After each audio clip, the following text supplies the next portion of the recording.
नमस्कार दोस्तों। कल उत्तर प्रदेश राज्य प्रवर अधीनस्थ पीसीएस प्री परीक्षा 2024 का परिणाम घोषित हुआ है, जिसमें लगभग 15,066 अभ्यर्थी सफल हुए हैं। यह प्रारंभिक परीक्षा 22 दिसंबर 2024 को आयोजित हुई थी और जिसमें लगभग 2,43,111 अभ्यर्थी बैठे थे। तो 2,43,111 अभ्यर्थी बैठे और जिसमें से 15,066 सफल हुए। चूँकि इस बार वैकेंसी बहुत अधिक है, लगभग 947 पद हैं, तो 947 पदों के अगेंस्ट 15,066 एक अच्छी संख्या है। तो सभी 15,066 जो भी अभ्यर्थी हैं उनको बहुत बहुत बधाई। और ऐसे अभ्यर्थी जो सफल नहीं हो सके हैं वो अपनी कमियों पर ध्यान दें। उसमें से कुछ नए अभ्यर्थी हो सकते हैं, कुछ पुराने हो सकते हैं। तो अपनी कमियों को पर ध्यान दें और जो आपका क्षेत्र कमज़ोर है उस पर आप फोकस करें, क्योंकि अगर 15,066 सफल अभ्यर्थियों में आप अगर पुराने अभ्यर्थी हैं, 4-5 साल तैयारी करते हो गए हैं, किन्हीं कारणों से अगर आपका चयन नहीं हुआ है तो देखें कि कैसे आपसे सिली मिस्टेक हो पा रही है और सिली मिस्टेक्स को सुधारें और अगली बार के लिए तैयारी में जुट जाएं। क्योंकि सम्मिलित राज्य प्रवर अधीनस्थ सेवा पीसीएस परीक्षा 2025 के फॉर्म निकल चुके हैं। अंतिम तिथि 24 मार्च 2025 निर्धारित है। तो आप लोग 2025 के लिए भी तैयारी में स्टार्ट कर लें। और देखिए आपके स्क्रीन में प्रारंभिक परीक्षा का पाठ्यक्रम मैंने संक्षेप में लिखा है। इसमें 2 प्रश्न पत्र होते हैं, सामान्य अध्ययन फर्स्ट पेपर और सामान्य अध्ययन सेकंड पेपर। फर्स्ट पेपर से मेरिट बनती है, सेकंड पेपर क्वालिफाइंग है। 33% मार्क्स लाने होते हैं क्वालिफाइंग करने के लिए और मेरिट बनती है फर्स्ट पेपर से, जिसमें भारत का इतिहास, राष्ट्रीय आंदोलन, भारत एवं विश्व का भूगोल, भारतीय राजनीति एवं शासन, आर्थिक सामाजिक विकास, गरीबी, सतत विकास, पर्यावरण, जलवायु परिवर्तन, जैव विविधता यानी कि जनसंख्या, पर्यावरण पूरा एवं राष्ट्रीय अंतर्राष्ट्रीय समसामयिक घटनाएं। ये आपका मोटा मोटा आपका सिलेबस है। लेकिन ये मान लीजिए अंडर द स्काई आपसे कुछ भी पूछा जा सकता है। ये सिलेबस केवल देखने भर के लिए है, इनको तो आपको फोकस करना है। इसके अलावा सामान्य ज्ञान की कोई भी घटना होगी वो कुछ भी पूछा जा सकता है प्री परीक्षा में। और आपका सेकंड पेपर क्लियर है, वो इसी के अंतर्गत आएगा। कंप्रहेंशन होगा, आपका कम्युनिकेशन स्किल होगा, लॉजिकल एनालिटिकल रीजनिंग होगा, डिसीजन मेकिंग, प्रॉब्लम सॉल्विंग होगा, general mental ability, elementary mathematics होगी हाई स्कूल तक, और जनरल इंग्लिश हाई स्कूल तक और जनरल हिंदी हाई स्कूल तक के सिलेबस लेवल पर आएगा। ठीक है, 200 नंबर के दोनों पेपर हैं। सेकंड पेपर में 100 क्वेश्चन आएंगे और फर्स्ट पेपर में 150 क्वेश्चन आएंगे। 2 घंटे का समय रहेगा। इसकी तैयारी के लिए आपको लग जाना है। और मुख्य परीक्षा की तैयारी के लिए जो अभ्यर्थी सफल हुए हैं उनका ये परीक्षा 29 जून से प्रारंभ होगी। तो लगभग आपके पास पूरा मार्च, अप्रैल, मई, जून 4 माह का समय है। बहुत अच्छा समय दिया लोक सेवा आयोग ने। नहीं तो कभी कभी केवल 2 महीने के अंदर एग्जाम करा लेते हैं, इस बार आपको 4 माह का समय मिल रहा है। तो आप बिल्कुल से स्ट्रेटजी बनाकर आप लग जाइए। ऐसे अभ्यर्थी जो सहायक कुल सचिव, असिस्टेंट रजिस्ट्रार की भी तैयारी कर रहे हैं और पीसीएस मेंस की भी तैयारी करेंगे या पीसीएस प्री की भी तैयारी करेंगे, तो ऐसे अभ्यर्थी अपने समय को अच्छे से मैनेज करें। क्योंकि सहायक कुल सचिव की तैयारी करने वाले अभ्यर्थी आपके सरकारी सेवा में है और सरकारी सेवा में होने का 8 से 10 घंटे वो घर से बाहर रहते हैं।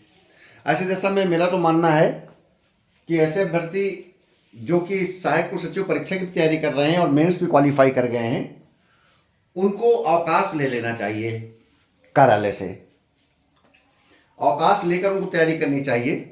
अभी अवकाश न लें तो वो अप्रैल में अवकाश ले लें, जब आपके असिस्टेंट रजिस्ट्रार का एग्ज़ाम आने के नज़दीक हो तब से वो अवकाश में चले जाएं और मेंस का एग्ज़ाम देने के बाद फिर अवकाश के बाद लौटें। क्योंकि सरकार भी करियर बनाने के लिए मौका दे रही है। सरकार ने सरकारी सेवकों को कहा है कि 5 साल के हम आपको छूट देते हैं एज में। इसका मतलब है कि सरकार आपको चाहती है कि आप अपने भविष्य को और उज्जवल बनाएं, अपने करियर को और उज्जवल बनाएं। तो सरकार का प्रमोशन ये है कि वो आपको एज में रिलैक्सेशन देती है और पूरा मौका देती है, आप चाहें तो और भी उच्च पद पर जाएं। तो उसका फ़ायदा उठाइए। सरकार एज पे अवसर आपको दे रही है, रिलैक्सेशन देती है 5 साल। आप इसलिए उसका जो आपको अवकाश आप इकट्ठा करते हैं, अर्जित करते हैं, उसका आप उपार्जित अवकाश, अर्जित अवकाश को आप कंज्यूम कीजिए और बेहतर भविष्य के लिए। और तभी आप इन 8 पेपर जो आपके मुख्य परीक्षा के 8 पेपर हैं, इनको आप बेहतर तरीके से तैयारी कर पाएंगे। मेरा भी पूरा प्रयास रहेगा सहायक कुल सचिव के साथ साथ मुख्य परीक्षा के और प्री परीक्षा के भी मैं कुछ टॉपिक पर आपको लेक्चर मैं प्रेषित करता रहूं समय समय पर।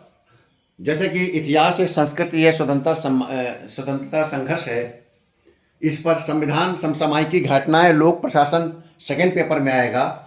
थर्ड पेपर में भारतीय अर्थशास्त्र होगा।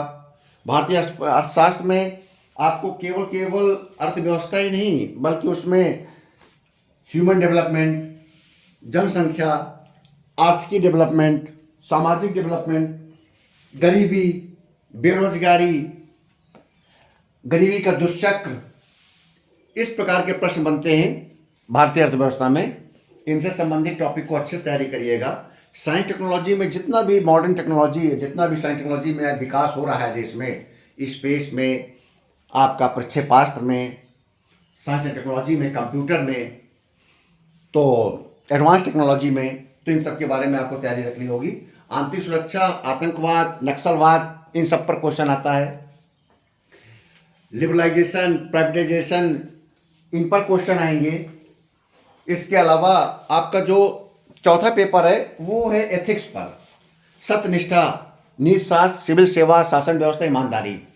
यह भी आपके सेकंड पेपर से भी मिलता जुलता आएगा, क्योंकि सेकंड पेपर में लोक प्रशासन, समसामयिकी घटनाएं, संविधान है, और चौथे पेपर में एथिक्स है, सत्यनिष्ठा, नीतिशास्त्र है, सिविल सेवा है, शासन व्यवस्था, ईमानदारी है।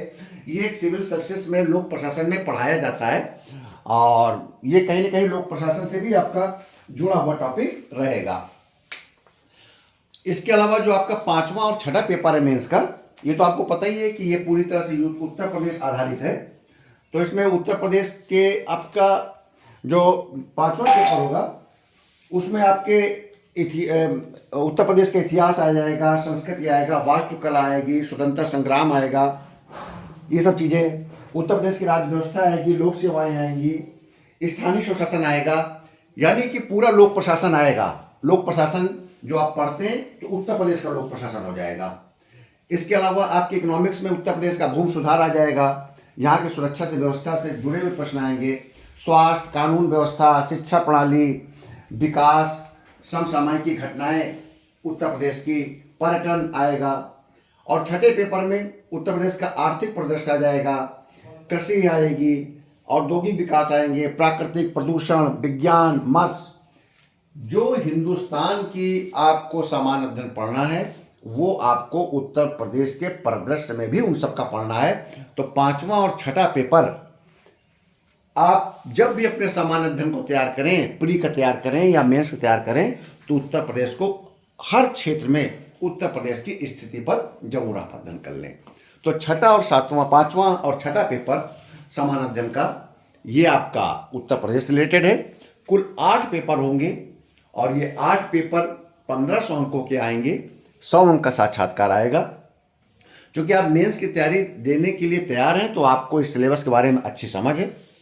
जो भी इम्पोर्टेंट टॉपिक होंगे उसके बारे में मेरे अब समय समय पर टॉपिक आएंगे, मैं स्पष्ट कर दूंगा कि ये आपके सामान्य अध्ययन के किस पेपर से, किस टॉपिक से जुड़ा हुआ ये मेरा वीडियो है। तो आप मेरे इस वीडियो और मेरे इस चैनल करेंट मोटिवेशन से जरूर जुड़े रहें। वो सभी अभ्यर्थी जो सहायक कुल सचिव तैयारी कर रहे हैं, पीसीएस की तैयारी कर रहे हैं या पीसीएस तैयारी करने वाले हैं, तो जो भी मेरे सब्सक्राइबर हैं वो अपने उन साथियों को भी इसे मेरे वीडियो को लाइक करने, सब्सक्राइब करने के लिए प्रमोट करें, ताकि जितने अधिक मेरे साथ संख्या में आप लोग जुड़ेंगे उतना ही मैं मोटिवेट होऊंगा हर टॉपिक पर मेंस को ध्यान रखते हुए आपको वीडियो देने के लिए, नोट्स देने के लिए, जिससे कि आप मेंस में भी सफल हो। मेरी आपके लिए बहुत बहुत शुभकामनाएं हैं। बहुत बहुत धन्यवाद।